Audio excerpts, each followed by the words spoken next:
Is fatherhood at risk these days? While the economic downturn may come with an unexpected consequence, the pressure that many men, especially dads, are facing these days, right after this break.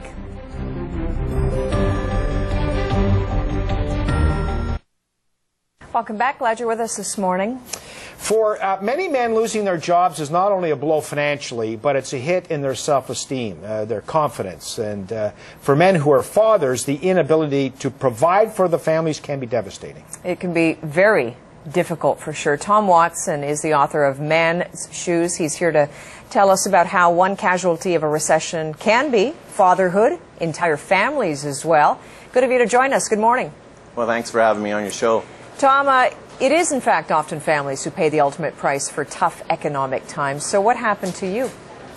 Well, you know, while you're trying to make a living, and I think many of us men still believe that we need to bring home the bacon, if you will, you're working harder to actually make the income that you used to.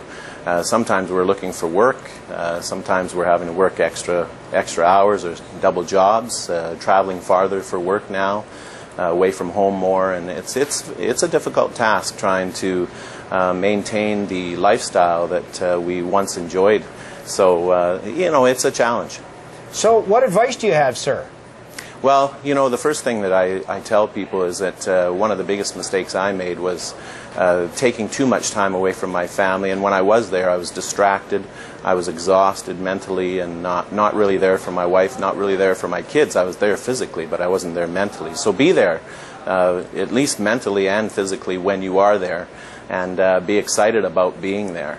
And if our home lives are working well, it's likely we'll rebound on our professional lives as well.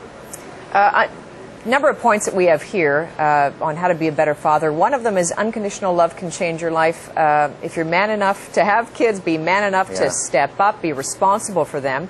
But that point right there is at odds with sort of what you're saying, right? Is that you have this immense responsibility, you feel you've got to work hard, everything's on your shoulders, but where do most men fail? Do they not talk about it? Do they feel that talking about it, disclosing your emotions is somehow a sign of weakness?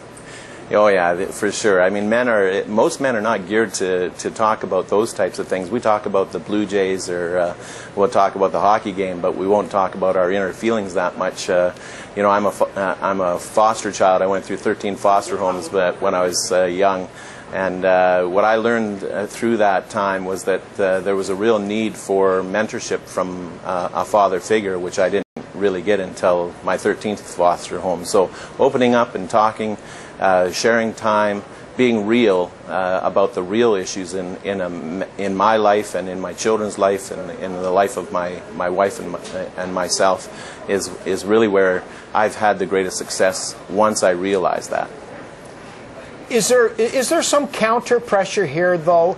In the average family, is the wife or your kids, and if you know they're over the age of 6, they understand what's going on, you've lost your job, or you know you're dealing with some kind of blow and you need money, are they thinking you should be out there, you should be finding work? Oh, absolutely. So Tom, just want your best advice to any dad who's out there, any family really who's going through difficult times like this. What's the single most important thing you could say to them? Well, I think we have to get real. I think families have to get real and live within your means and be happy with what you have. Be happy with the family unit and spend time together and be happy where you're at and grow your lives together. You know, unfortunately, so many families are breaking apart these days. Stay strong together, spend time together, and grow your wealth together. Tom Watson, the author of Man's Shoes. Nice to see you, sir. Thank you. Thanks for having me on the show.